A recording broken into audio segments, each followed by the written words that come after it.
Глава 661. Святыня семьи Хань. Когда Хань Ли вошел в ресторан, его поприветствовал официант. Хань Ли не стал подниматься на второй этаж, а вместо этого решил сесть в отдаленный угол на первом этаже.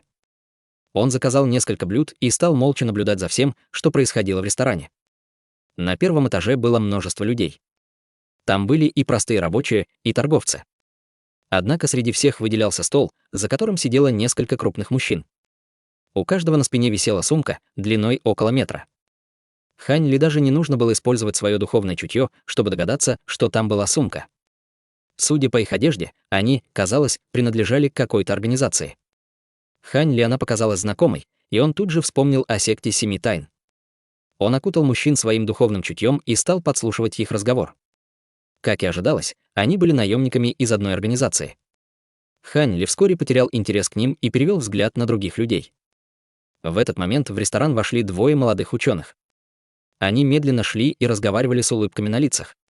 Я слышал, что помощник министра Хань вернулся в родную деревню, чтобы отдать дань уважения своим предкам.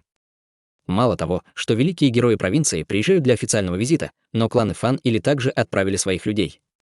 Кажется, клан Хань действительно хочет провести грандиозное событие. Так и есть. Я слышал, что ради этого события клан Хань разослал приглашение даже ответвлениям клана, независимо от расстояния. Даже правительственные чиновники с небольшой репутацией послали своих людей, чтобы выразить свое почтение. Кажется, что кланы Хань, Фан или скоро станут тремя великими семьями провинции Цзин. Власть клана Хань так увеличилась всего за 100 лет, невероятно. А что в этом странного? С тех пор, как член клана Хань сумел занять первое место в имперских экзаменах, рост их власти был закономерным явлением. Каждый из их более поздних потомков начал добиваться больших успехов в имперских экзаменах. Неудивительно, что в течение нескольких поколений они действительно стали впечатляющими. Однако, может. Два ученых сели за стол рядом с Хань Ли, разговаривая об этом. Клан Хань. Хань Ли заинтересовался их разговором, но двое ученых быстро сменили тему и стали обсуждать литературные произведения, что в значительной степени разозлило Хань Ли. Немного подумав, он вдруг встал и подошел к ученым. «Братья, меня зовут Хань Ли. Могу я спросить, о каком клане Хань идет речь? Я приехал сюда, получив приглашение отдать дань уважения предкам клана. Однако я вырос в маленькой деревушке и совсем не знаком с основным кланом, и не знаю, куда мне идти. Не могли бы вы рассказать мне?» Оба ученых были ошеломлены, но, увидев, что Хань Ли также носил одежду ученого и говорил с изысканными словами, они ответили без всяких подозрений: «Значит, что вы ученик клана Хань». Мы были довольно грубы. Однако клан Хань только один — клан Хань Трехкилометровой долины. Трехкилометровая долина — это было то самое место, где когда-то жил Хань Ли. Она называлась так, потому что вся деревня по площади составляла всего 3 километра. Кажется, что клан Хань, о котором они говорили, был как-то связан с ним. Со спокойным выражением Хань Ли сказал: «Раз так, значит, это и правда мой клан. Не могли бы вы рассказать мне еще немного о клане? Я никогда прежде не видел предка клана и не хотел бы выставить себя дураком». Оба ученых переглянулись между собой, а затем посмотрели на Хань Ли. Почувствовав, что у него не было никаких злых намерений, они согласились: «Это. Мы можем сказать лишь то, что знают все. Я буду рад и этому». Улыбнулся Хань Ли. Один из ученых заговорил: «Раз брат получил приглашение предка клана, хорошо, что вы сразу не отправились в Трехкилометровую долину. Несколько десятилетий назад клан Хань изменил свое местоположение на замок клана Хань. Они вернутся в свой родовой дом в Трехкилометровой долине в день предков. Клан Хань». Выражение Хань Ли оставалось спокойным, когда он слушал, но его сердце трепетало от волнения. Через 4 часа Хань Ли появился над зелеными горами из своего прошлого. Он не спускался, а просто молча смотрел вниз. Неужели это та же маленькая деревня из прошлого? Желтых грунтовых дорог, низких стен, соломенных хижин и деревенских детей больше не было видно. Вместо этого стояли просторные дворы, крытые здания, мощёными дорогами и хорошо одетыми слугами. От прошлого не осталось и следа. Хань Ли покачал головой и вдруг перевел свой взгляд на здание в самом центре резиденции. Это здание не было больше, чем другие, но привлекло его взгляд. Двери здания были закрыты, а снаружи была угольно-черная вывеска, на которой серебряной краской была выгравирована надпись «Святыня клана Хань». Странное выражение появилось на лице Хань Ли. Немного подумав, он появился перед зданием. Рядом с храмом стояли несколько служителей, но они не могли видеть его, поскольку Хань Ли использовал свою технику невидимости. Он небрежно оглядел их и вошел без дальнейших размышлений. Как только он вошел в святилище, он увидел ряд мемориальных табличек, которых было несколько сотен. Они стояли на длинных столах с пустыми местами для будущих поколений. Взглянув на них, он не узнал ни одного имени. Недолго думая, он подняла на второй этаж. Мемориальные таблички на втором этаже были явно более грандиозными и важными. Мало того, что там было много зажженных благовоний, в центре был огромный котел.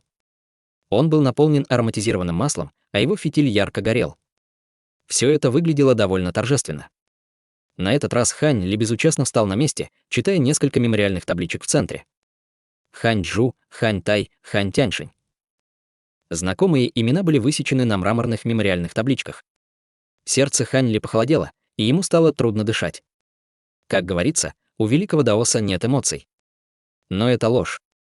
Хань Ли может быть бессмертным на этой земле, но он не мог отделить свои эмоции. Он мог только похоронить их глубоко в сердце. Хань Ли вдруг двинулся вперед и медленно направился к мемориальным табличкам в центре комнаты. Он остановился и безмолвно уставился на них, а у него в голове вспылил лица его родственников. Неизвестно, сколько времени прошло, как вдруг раздался звук открывающейся двери, который привел Хань Ли в себя. Однако он просто стоял на месте, не предпринимая никаких шагов. В этот момент можно было услышать шаги и голоса двух мужчин среднего возраста. «Брат Ли, ты слишком нетерпелив. Я же сказал тебе, что дам прочитать тебе летопись после посещения святыни. Не нужно так беспокоиться». Первый голос говорил беспомощным тоном. Другой голос ответил: «Хе-хе. Дорогой, брат Хань, ты упомянул, что в конце летописи была какая-то безымянная техника, оставленная твоим предком. Я озадачен, почему мой клан Ли ничего не знает об этом, несмотря на то, что наши предки создали его. Конечно, что я хочу взглянуть на нее как можно скорее. Однако почему ты сохранил его? Будет плохо, если его кто-то украдет. Первый голос вздохнул и ответил уверенным голосом: кто решится воровать прямо из родового зала клана? Хотя наш клан Хань не владеет боевыми техниками, у нас есть много опытных воинов, которые охраняют здесь все. Обычные люди даже не смогли бы приблизиться к нему. Даже если им это удастся, им все равно придется опасаться возмездия. Это правда. Согласил другой голос. По мере того, как шаги стало слышно лучше, на лестнице второго этажа появился ученый-мужчина и мужчина с густыми волосами. Сначала на их лицах были улыбки, но, заметив Хань Ли, их выражения застыли. В их тревоге большой человек шагнул вперед и закрыл собой ученого среднего возраста. Внезапно он взревел: какой умный злодей решил дожидаться врагов здесь? Неважно, живым ты отсюда не выйдешь. Сказав это, мужчина сжал руки в кулак и свирепо набросился на Хань Ли. Но прежде чем он смог подойти к нему, он был остановлен невероятным давлением. Хань Ли оставался неподвижным, стоя спиной к двум мужчинам.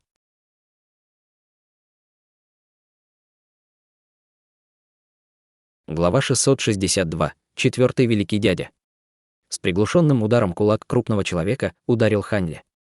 Большой человек был ошеломлен, но его лицо сильно изменилось при виде того, что тело Хань Ли было покрыто лазурным светом. Когда человек попытался нанести еще один удар, его отправили в полете. Ученый среднего возраста был крайне удивлен. Во время падения тело крупного человека вдруг замедлилось, он развернулся и приземлился на ноги так, словно легким, как перышко. Он казался совершенно неповрежденным. «Брат Ли, ты в порядке? Может, у тебя есть какие-то внутренние травмы?» Хотя у ученого не хватало сил, он знал, что существует много способов, которыми можно было бы победить боевые искусства Цзинху без каких-либо внешних признаков. Вот почему он забеспокоился. Большой человек по имени Ли глубоко вздохнул и почувствовал, что он в порядке. Он невольно прошептал в недоумении: «Ран нет». Его навыки непостижимы, но, похоже, он не настроен враждебно. Когда ученый услышал это, он кивнул и немного расслабился. Затем он взглянул на Хань Ли и безмятежно сказал: «Великий воин, я мастер клана Хань, Хань Тянься. Вы пришли ко мне, мастер клана Хань». Хань Ли медленно повернулся. «Ах ты, невозможно, ГМ». Что это значит? Прежде чем Хань Ли смог сказать что-либо, как ученый и крупный человек тут же разволновались, увидев его внешность. Ученый, казалось, что-то вспомнил, и выражение его лица стало угрюмым. После того, как крупный человек оправился от своей тревоги, на его лице также появилось серьезное выражение лица. «Вы меня узнали?» Нахмурился Хань Ли. Он взглянул на этих двоих и обнаружил, что их лица кажутся ему слегка знакомыми. Однако он пока что отбросил этот вопрос. Ученый уставился на Хань Ли и сознательно медленно выговорил каждое слово. Вы спрашиваете меня, хотя уже знаете ответ. Вы похожи на великого четвертого дядю нашего клана Хань. Разве я мог вас не узнать, четвертый великий дядя? Когда Хань Ли услышал это, на его лице появилась таинственная улыбка. Поскольку он был четвертым старшим среди своих братьев и сестер, он, естественно, понимал, что тот имел в виду его. Однако было непонятно, как они узнали о его нынешнем облике, хотя он не виделся ни с кем из родственников с тех пор, как ушел, когда был еще маленьким. Хань Ли улыбнулся и сказал: «Да. Ты говоришь, что я выгляжу как твой четвертый великий дядя. Разве это не может быть моя истинная внешность?» Ученый рассердился, услышав это. В мире много похожих лиц, но вы слишком похожи. Кроме того, вы здесь, в зале предков клана Хань. Разве это может быть простым совпадением? Выражение лица Хань Ли смягчилось, и он произнес торжественным тоном, ответ прямо перед глазами. Ты достоин быть чиновником королевского двора. Нынешнее процветание клана Хань, несомненно, является результатом усилий последующих поколений. Странное выражение мелькнуло в глазах крупного человека, и он сердито сказал, что «Вы и правда намерены притворяться моим предком, притворяться? С какой стати я должен это делать? А откуда ты знаешь, как я должен выглядеть? С тех пор, как я ушел из дома, моя семья никогда больше не видела меня. Неужели членами секты Семи Тайн нарисовали тебе мой портрет?» Хань Ли взглянул на крупного человека с густой бородой на лице. Он прищурился и вдруг понял, почему лицо этого мужчины показалось ему знакомым. Твоя фамилия Ли. Возможно, ты Ли Фею?» Крупный человек разволновался еще сильнее. Вы? Откуда вы знаете имя предка моего клана? Кажется, он знает и о моем клане Ли. Когда Хань Ли услышал это, он беззаботно улыбнулся. Ученый был встревожен словами «секта Семи Тайн» и Ли Фею. Недоумевая, он проговорил: «Поскольку вы несколько раз заявили, что вы младший брат моего предка, вы наверняка должны знать, что великий дядя нашего клана Хань исчез. А теперь, 200 лет спустя, вы появляетесь, не постарев ни на год». Ученый только что узнал об истории клана Хань и клана Ли из летописи. Неужели этот мужчина мог каким-то образом видеть ее? С этой мыслью ученый невольно взглянул на стол с мемориальными табличками. Летопись была спрятана где-то между ними. Увидев, что взгляд ученого был странным, он пронесся мимо мемориальных табличек своим духовным чутьем и обнаружил спрятанную летопись. Хань Ли просто поднял руку и приманил стол к себе. Двое мужчин были ошеломлены тем, что произошло дальше. Из-за стола в воздух поднялся желтый свиток, покрытый туманом лазурного света, который тут же направился к Хань Ли. Хань Ли схватил свиток, и свет рассеялся. Затем он развернул его. Поскольку ученый давно стал частью бюрократии, он давно привык сохранять спокойствие перед лицом невероятных происшествий. Однако в этом случае даже он запаниковал и невольно взглянул на крупного человека. Крупный человек выглядел ничуть не лучше. На его лице была буря эмоций от радости до страха. Пока ученый был в замешательстве, крупный человек сложил руки и глубоко поклонился Хань Ли со словами: «Могу ли я узнать, вы являетесь легендарным бессмертным культиватором? Будучи бессмертным, вряд ли бы вы стали вмешиваться в дела смертных. Нет ли у вас каких-либо доказательств, чтобы проверить вашу личность? В конце концов, этот вопрос весьма значителен. Мой уважаемый брат Хань и я не можем легко поверить вам только на основании ваших слов». Ученый был ошеломлен, услышав крупного человека, но вскоре на ум пришли легенды, и он почувствовал, что кровь застыла в его жилах. Он начал смотреть на Хань Ли с выражением благоговения. «Го! Я не ожидал, что вы знаете о бессмертных культиваторах. Впечатляет. Судя по этой записи, кажется, что ты действительно являешься потомком Ли Фею. Поистине немыслимо для детей Ли Фею сформировать связь с моим кланом Хань. Однако у меня нет доказательств. Тогда я хотел как можно быстрее достичь успехов в Да и покинул родину. Я даже ушел, не попрощавшись с братом Ли. Я просто оставил записку после себя и несколько бутылок с лекарственными таблетками», небрежно сказал Хань Ли. Крупный человек по имени Ли сказал с легким изумлением: «Лекарственные таблетки? Неужели бутылки, которые мы храним в храме нашей секты, когда-то были оставлены старшим?» Хань Ли вздохнул и сказал: «Давным-давно твой использовал различные экстракты лекарственных растений, чтобы преуспеть в боевых искусствах. Даже с лекарствами, которые я оставил, боюсь, что он не смог бы жить до старости». Немного поколебавшись, крупный человек сказал: «Я не знал об этом. Однако мой отец все еще жив, и, возможно, он может что-то знать о моем предке. В конце концов, эти секретные вопросы известны только старшему поколению клана. С позволения старшего, я бы хотел проверить правдивость ваших слов». В тот момент он был почти убежден. Предок клана Ли погиб в очень раннем возрасте. Хань Ли махнул рукой и сказал равнодушным тоном: «Нет необходимости.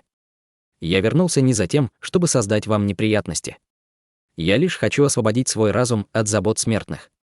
Теперь, когда я вижу, как клан Хан и потомки моего дорогого друга процветают, мне уже стало лучше». Услышав это, крупный человек занервничал и стал подмигивать учёному. Он прекрасно понимал, что значит для клана Хань или наличие предка в виде бессмертного культиватора. Учёный, естественно, об этом прекрасно знал. Немного подумав, он с почтением сказал: «Если вы действительно мой великий дядя, у меня есть метод немедленной проверки вашей личности. У нашего клана Хань есть несколько вещей наших предков из прошлого. Если вы сможете их идентифицировать, я, конечно, поверю, что вы мой предок. Только мастер кланов Хань из каждого поколения имеет право лично заботиться о них, и они не могут быть идентифицированы другими. Вещи из прошлого. Ну давай, я взгляну на них». «Однако я рано ушел из дома, поэтому я, возможно, не смогу их идентифицировать», равнодушно сказал Хань Ли. Если для него это было бы не слишком хлопотно, он определенно не стал бы отказываться быть признанным потомками клана Хань. «Пожалуйста, успокойтесь. Эти предметы ныне только воспоминания о временах бедности, поэтому старший должен распознавать их. Сейчас я покажу их». Поклонившись Хань Ли, учёный спустился со второго этажа. Вскоре учёный вернулся с подносом, покрытым красной тканью. Затем он почтительно представил его Хань Ли. Хань Ли взял поднос и снял красную ткань. Под ней было несколько старых вещей. Хань Ли был приятно удивлен. Я и представить себе не мог, что снова увижу их. Старший узнал эти предметы. Осторожно спросил учёный с нервным выражением на лице. «Я знаю большинство этих предметов, но есть 3, которые были приобретены после того, как я ушел из дома. Так что о них я не знаю, кому они принадлежат. Рогатка и маленький лук принадлежали моему второму старшему брату Хань Таю. Ему нравилось играть с ними, когда он был маленьким. Деревянная шпилька была самой дорогой вещью моей матери. Труба для табака была». Хань Ли взял каждый из этих предметов и подробно рассказал о них. Услышав, что Хань Ли знал половину из них, учёный почувствовал, что больше нет никаких сомнений. Не дожидаясь, когда Хань Ли закончит, он тут же вытащил крупного мужчину вперед и глубоко поклонился Хань Ли. «Я потомок Хань Тянься, прошу у старшего прощения и выражаю свое почтение 4-му великому дяде. Я искренне желаю, чтобы великий дядя простил мои прежние нелогичные действия». Сказав это, учёный не посмел поднять взгляд на Хань Ли. На его лице было смущение. На лице крупного человека было торжественное выражение и почтительный вид.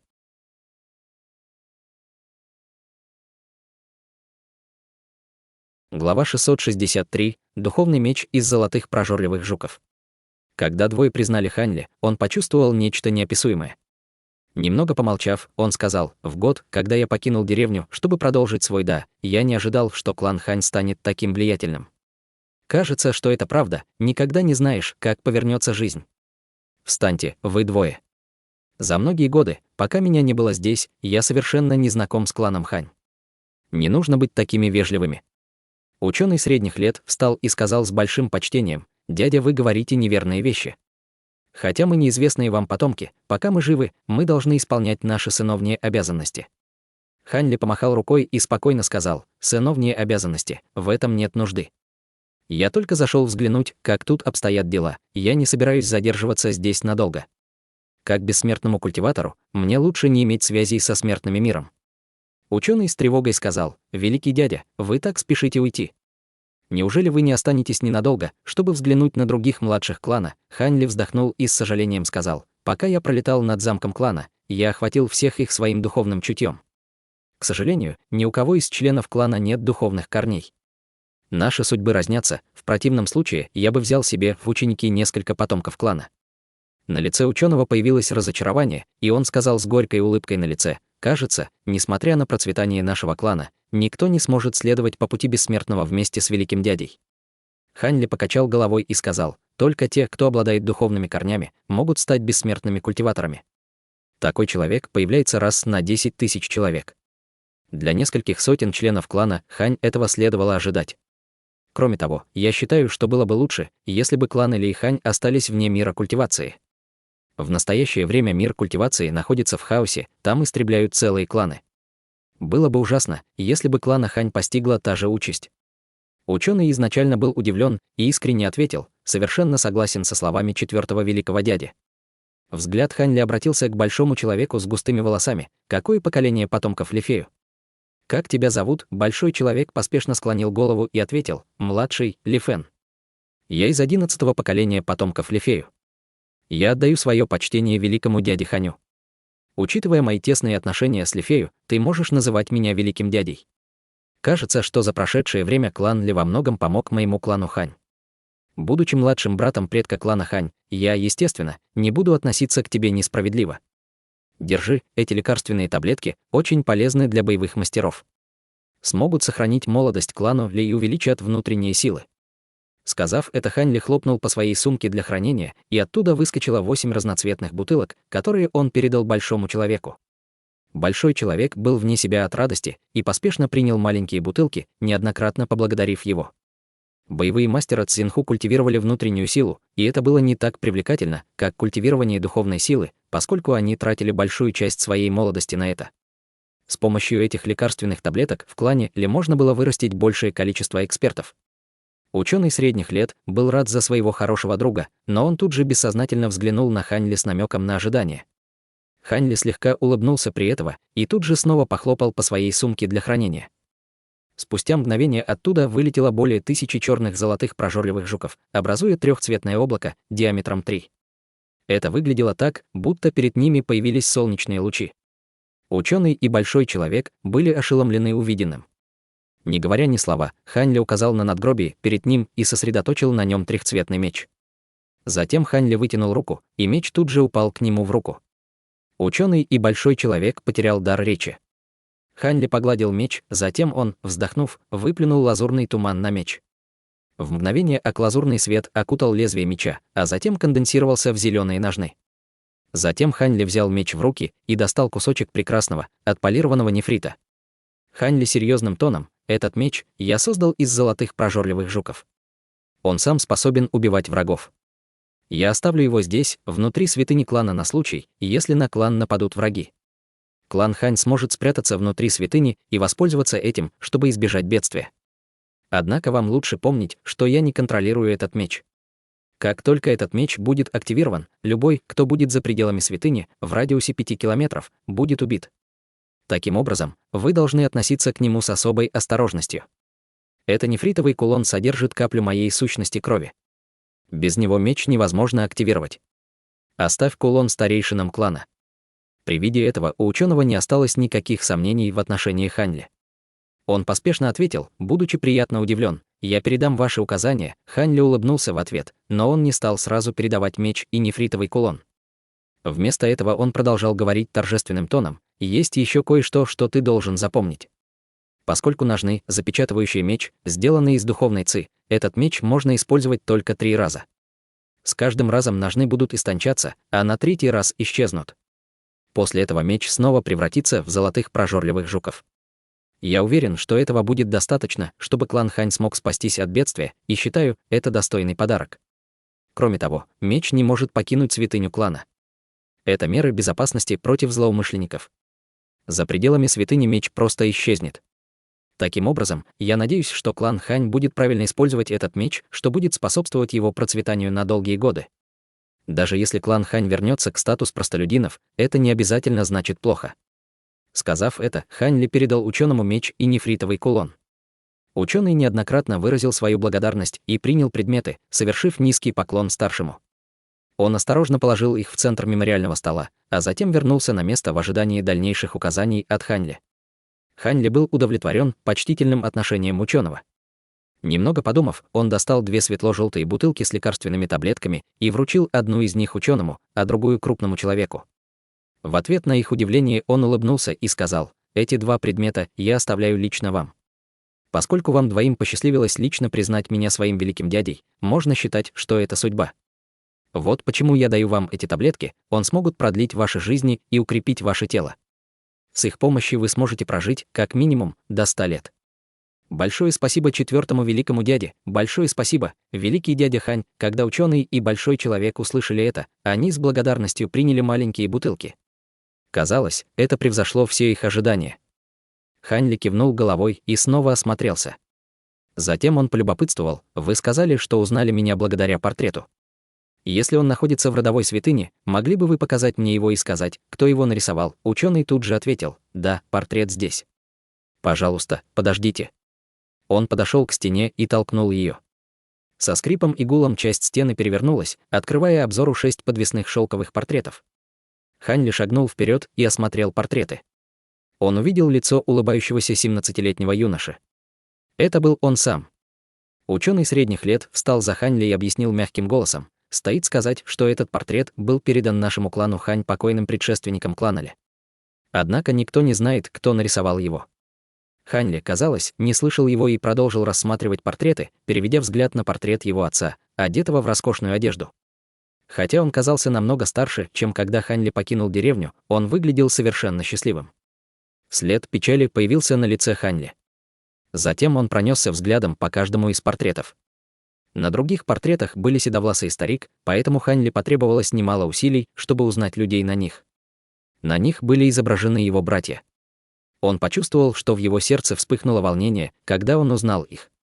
Ученый и крупный человек оба тактично молчали. Спустя какое-то время Хань Ли начал что-то бормотать про себя. Они хотели было прислушаться к его словам, но внезапно вспышка лазурного света ослепила их. К тому времени, когда они проморгались, Хань Ли нигде не было видно, но в их ушах прозвучал его голос. «Хотя я довольно способный бессмертный на этом континенте, у меня все равно много свирепых врагов. Не говорите о случившемся с кем-либо еще. Если вы сохраните все в тайне и не будете понапрасну использовать духовный меч золотых прожорливых жуков, люди из мира бессмертных не обратят на вас никакого внимания и не будут вас беспокоить. А теперь я вернусь к погоне за великим Да и бессмертием, поэтому я не собираюсь участвовать в делах клана Хань». Будьте осторожны. Как только его слова затихли, голос резко оборвался, оставляя после себя небольшое эхо. Ученый и крупный человек растерялись от страха.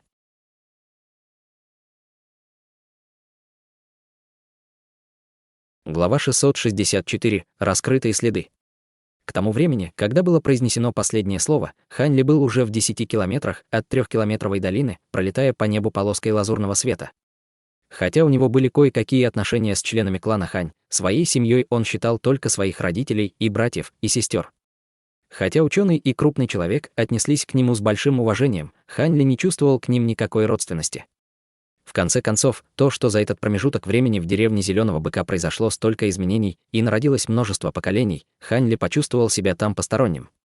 Однако благодаря этой поездке в родной город он смог отпустить последние душевные волнения, которые пребывали в его сердце. Он был уверен, что со временем эти заботы вовсе исчезнут, как и связи с этими потомками. Таким образом, Хань Ли не стал медлить, а тут же отправился в путь. Несколько дней спустя Хань Ли посетил провинцию Лань, в частности, город Цзяюань. Город не сильно изменился, в отличие от его жителей. С лица земли исчезли не только Сань Эрго и банда 4-го уровня, но даже секта Радуги исчезла более 100 лет назад. Она была заменена недавно возникшей бандой Союз Объединенных Небес. Хань Ли припоминал, что секта Радуги обладала поддержкой горы духовных зверей, но в разгар войны с дьявольским Да, гора духовных зверей перешла в секту контроля над призраками. Теперь, когда государство Юэ находилось под контролем секты духовного призрака, падение секты Радуги не было для него неожиданностью. Кроме того, он понятия не имел, что случилось с Мо Ючжу или ее дочерью. Спустя столько лет у Хань Ли просто не было возможности получить какую-либо информацию. Хань Ли ничего не оставалось, кроме как вздохнуть и покинуть это место. Более того, Хань Ли также не удалось найти никакой информации о Сань Эрго и его клане. Однако Хань Ли не особо волновало это, поскольку они не были так уж близки. Хотя Хань Ли передал Сань Эрго много преимуществ, он мало что получил взамен. Таким образом, Хань Ли покинул город Цзяюань и собирался лететь в государство Юань, чтобы вернуться в секту дрейфующего облака. Но через полдня после того, как он покинул город Цзяюань, его выражение застыло. Она застыла в воздухе. Он повернул голову и посмотрел вдаль, невольно прищурившись. В тот момент группа культиваторов внезапно остановилась на расстоянии в 100 километров. Две женщины в белой одежде нерешительно переглянулись между собой, а на их лицах появились мрачные выражения. Старик, стоявший за ними, нервно спросил: «Боевые тети, что-то случилось?» «Да, я только почувствовала призрака зарождающейся души».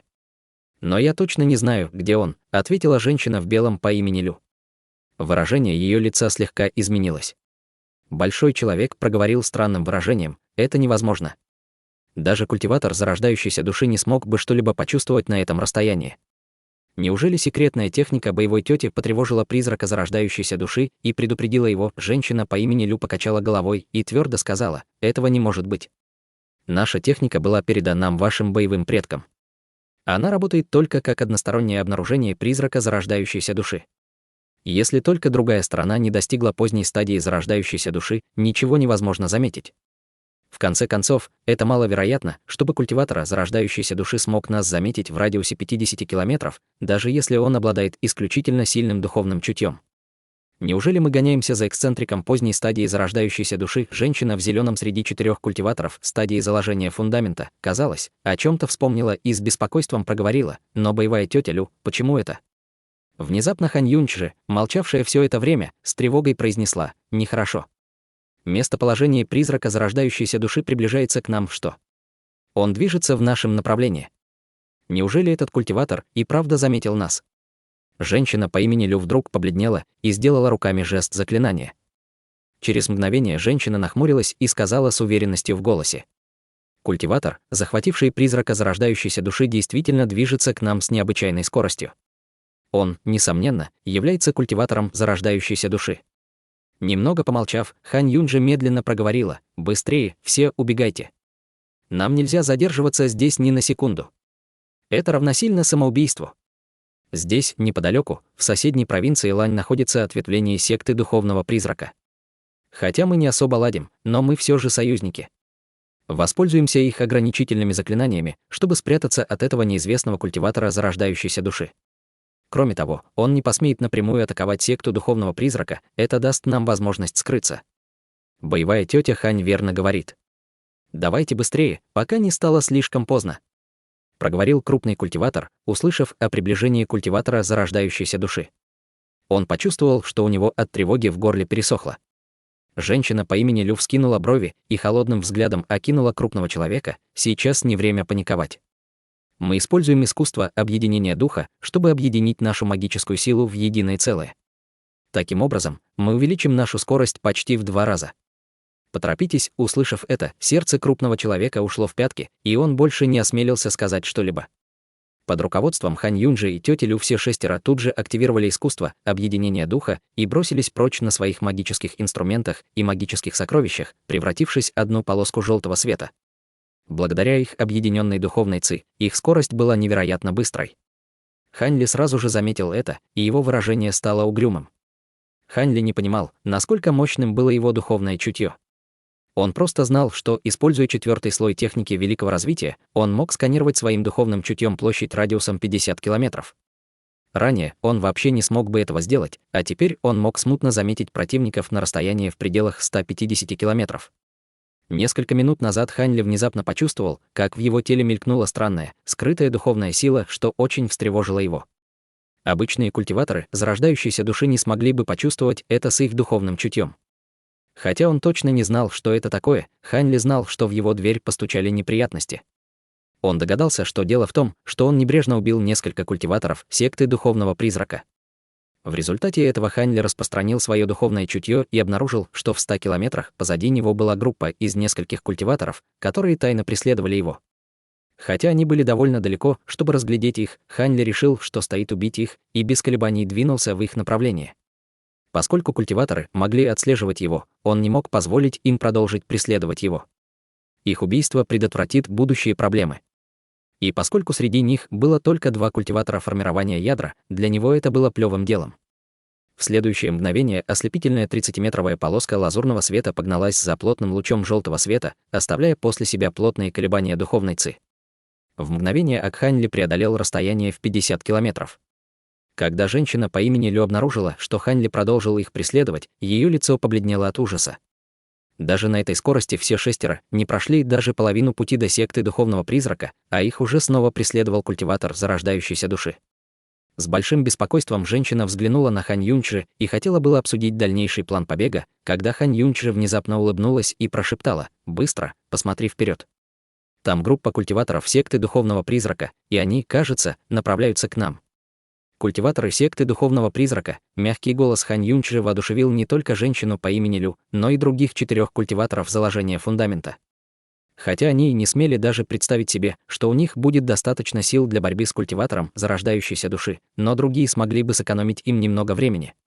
Как и ожидалось, вскоре они увидели около 10 черных точек вдали. Культиваторша Лю слегка расслабилась, увидев их. Однако, она бросила взгляд на Хань Юньчжи, удивившись, что ее старшая боевая сестра обнаружила культиваторов секты духовного призрака намного раньше, чем она. Поскольку существовал призрак зарождающейся души был только один, они были соперницами, несмотря на то, что были боевыми сестрами. Хотя они и относились друг к другу с сестринской теплотой, в их сердцах горел дух соперничества, поскольку только одна из них могла слиться с призраком зарождающейся души. Естественно, ими двигала жажда достижения величия. В этот момент все шестеро приблизились к группе культиваторов секты духовного призрака и рассеяли свою духовную ци, чтобы показать себя. Культиваторы секты духовного призрака узнали культиваторов секты контроля над призраками. Несмотря на то, что они не совершали никаких зловредных действий, каждый из них был настороже. Разве это не младшие боевые сестры Хань и Лю из секты контроля над призраком? Какая честь, что вы прибыли в государство Юэ? Раздался голос одного из культиваторов секту духовного призрака. Затем из их группы вышли 3 культиватора формирования ядра, 2 мужчин и 1 женщина.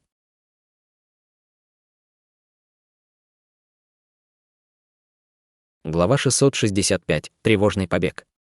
3 культиваторов формирования ядра секты духовного призрака были одеты в черное. Среди них был мужчина с решительным видом, ученый в расшитой одежде и мерцающим взглядом, и женщина средних лет, что еще сохранила следы красоты своей юности. Женщина по имени Лю при виде 3 учеников расколотой души сладко улыбнулась, старший боевой брат Сюн. Я рада, что вы оказались учениками расколотой души. Это очень своевременно, но 3 культиваторов в черном услышали ее слова. Он холодно переглянулись между собой с мрачными выражениями на лицах. Женщина заговорила первой, своевременно. Что 2 младшие боевые сестры из секты контроля над призраком делают в нашем государстве Юэ? Неужели вы не уважаете нашу секту духовного призрака? Женщина по имени Лю объяснила с улыбкой. Старшая боевая сестра неправильно поняла нас. Старшая боевая сестра Хань и я прибыли в государство Юэ по приказу предка нашей секты. Поскольку это дело было чрезвычайной важности, мы не успели сообщить об этом вашей уважаемой секте. Более того, мы прибыли в государство Юэ всего на несколько дней. Мы совершенно не хотели пренебрегать вашей сектой. Культиватор в черном взглянул на женщину по имени Лю и спросил: неважно, зачем вы прибыли в государство Юэ, нас интересует только один вопрос. Несколько дней назад вы были в горах Тайюэ. Хань Юньчжи нахмурился, и на ее лице появилось странное выражение — горы Тайюэ. Горный хребет, который изначально принадлежал долине Желтого Клена, вы были в этом месте. Хотя выражение лица культиватора в черном оставалось спокойным, в его глазах появился холодный блеск. Выражения на лицах ученого и женщины слегка изменились, раскрывая следы враждебности. Когда Хань Юньчжи и Лю увидели это, они бессознательно переглянулись. Они были не дурами. Было ясно, что другая сторона проявляла враждебность. Однако группа культиваторов секты контроля над призраками на самом деле не была в горах Тайюэ. Они исследовали местоположение призрака зарождающейся души на расстоянии и обнаружили, что культиватор, который его захватил, был какое-то время в горах Тайюэ. Взгляд Лю вспыхнул на мгновение, и она сказала: «Мы не были в горах Тайюэ». Однако культиватор, который находится в 50 километрах позади нас, там был в это время. Возможно, вы ищете его. Ученый в расшитой одежде пристально взглянул на 2 женщин и сказал с улыбкой на лице: 50 километров позади вас. Вы это делаете. Как вы узнали, что этот человек был в горах Тайюэ? Неужели он культиватор из вашей секты? Культиватор Лю покраснела и заговорила со светящимися глазами. Старший братский брат Суэ, должно быть, шутит. Разве мы могли бы так нагло относиться к нашим старшим боевым ученикам, пока мы находимся в государстве Юэ? Если вы не верите мне, то я готова поклясться небом, чтобы ответить на ваши вопросы. Тогда вы поймете, что я не вру. Что касается того, откуда мы знаем про Тайюэ, это немного сложно. Поскольку у нас есть экстренно важные дела сейчас, я могу вам объяснить все чуть позже. Говоря это, он использовала весь свой шарм, стараясь очаровать ученого. Культиватор в черном нахмурился, увидев выражение ее лица, и явно засомневался в ее ответе. Немного помолчав, выражение его лица расслабилось, и он спокойно сказал: «Если бы это было обычное дело, я бы поверил вам, без сомнения. Однако нашего 6-го младшего боевого брата убили в горах Тайюэ. От них даже пыли не осталось. Мой мастер пришел в ярость от этого и поручил нам допрашивать любых высокоранговых культиваторов, которые недавно прибыли в государство Юэ. Поскольку передвижения группы младшей боевой сестры довольно странные, не лучше ли нам вместе напасть на этого культиватора? Я хочу услышать его историю. Если он поистине убийца нашего 6-го младшего боевого брата, мы будем очень благодарны вам обеим». Сказав это, он пристально уставился на женщин. «Атаковать». Выражение Лю стало мрачным. «Что? Вы слишком заняты, чтобы помочь нам», — сказал культиватор в черном. Когда он сказал это, группа культиваторов секты духовного призрака встала полукругом. Казалось, они были готовы атаковать, если секта контроля над призраком не согласится на их предложение. При виде этого выражение лица Лю изменилось, и она собиралась что-то сказать, но внезапно она повернула голову. Однако это заметила не только она, но и другие культиваторы почувствовали, как внезапно их охватило чьё-то ледяное духовное чутье. Хотя владельца духовного чутья не было видно, они могли ощутить его грозные намерения. Женщина средних лет закричала: «Культиватор зарождающейся души!» Человек, о котором вы говорили, на самом деле культиватор зарождающейся души. Они хотели нашей смерти, забудьте о них. Скорее, бегите, хотя культиватор в черном был в ярости, он понимал, что сейчас не время заниматься выяснением отношений. Сказав это, он бросился прочь, превратившись в полоску черного света. Ученый проговорил в нерешительности: этот человек не обязательно является убийцей 6-го младшего боевого брата. Не нужно его бояться. Женщина фыркнула и холодно сказала: «Если старший боевой брат хочет поиграть со своей жизнью, то не обижайся на меня, что я не хочу присоединиться к тебе». Сказав это, она пронзила небо полоской красного света. Выражение ученого стало чрезвычайно неприглядным, и он с сожалением взглянул в сторону учеников секты духовного призрака и последовал за остальными. Когда культиваторы секты духовного призрака увидели, они тут же бросились в рассыпную, спасая свои собственные жизни. У них не было ни единого шанса противостоять культиватору зарождающейся души. Лю вскинула бровь и яростно прошептала: «Эти люди были действительно бесполезны. Они не только не помогли нам, но и потратили время на побег. Нет, теперь намного лучше. Раз людей стало больше, это увеличивает наши шансы на побег. Ваша судьба теперь в ваших руках», — со спокойным выражением на лице проговорила Хань Юньчжи. Сказав это, она похлопала по своей сумке на талии и выпустила в воздухе большую белоснежную птицу. Лю и другие культиваторы секты контроля над призраком мгновенно двинулись, активировав свои магические инструменты и призывая духовных зверей. Но независимо от того, какой метод они использовали, все бежали в разных направлениях. Они надеялись, что это собьет с толку убийцу, и им удастся избежать смерти. Они думали, что культиватор зарождающейся души не смог бы поймать их всех сразу, так что кому-нибудь бы удалось скрыться. Они старались бежать так быстро, насколько могли. Пролетев 50 километров, Хань Ли был поражен, обнаружив, что появилась еще одна группа культиваторов дьявольского Да. Но когда он увидел, как они разбегаются, он невольно нахмурился. Он почувствовал, что все стало намного проблематичнее. На его лице появилось суровое выражение, и он глубоко вздохнул. Серебряная молния вырвалась из его спины, а затем с раскатами грома у него на спине появились 2 серебряных крыла. Добавив к ним божественную дьявольскую молнию, он активировал грозовые крылья и тут же исчез по вспышке молнии. Через мгновение он снова появился в нескольких километрах. Путешествуя на большие расстояния в мгновение ока, Хань Ли вскоре появился в том месте, откуда недавно разбежались культиваторы. Хань Ли высвободил свое духовное чутье, чтобы найти сбежавших культиваторов дьявольского Да. С его помощью он обнаружил, что самый дальний уже был на расстоянии более 20 километров, а ближайший был всего в 5 километрах. Хань Ли ухмыльнулся и сразу же направился к самому дальнему культиватору формирования ядра по вспышке молнии. Культиватором, который был дальше всех, был не мужчина в черном, который бросился бежать первым, а женщина средних лет. Ее тело пульсировало красным светом, когда она прорывалась сквозь небо в виде огромного огненного шара, напоминая дух демона. Эта странная техника позволила ей передвигаться быстрее других культиваторов ее ранга, хотя она была только на ранней стадии формирования ядра. Из ее тела простиралось несколько разноцветных полосок света. По вспышке лазурного света женщина перемещалась на 100 метров с удивительной скоростью. Женщина гордилась своей редкой огненно-ветреной техникой движения, которую она считала наравне с высокоранговыми техниками движения. В сочетании с сокровищами элемента ветра, которые она культивировала, ее скорость была еще больше. Она считала, что ее нынешняя скорость соответствует даже ранней стадии зарождающейся души. Казалось, единственный, кто мог спастись, то это она. Но не успела она об этом подумать, как вдруг услышала раскаты грома позади себя. Несмотря на то, что звук не был громким, она невольно повернула голову в его направлении.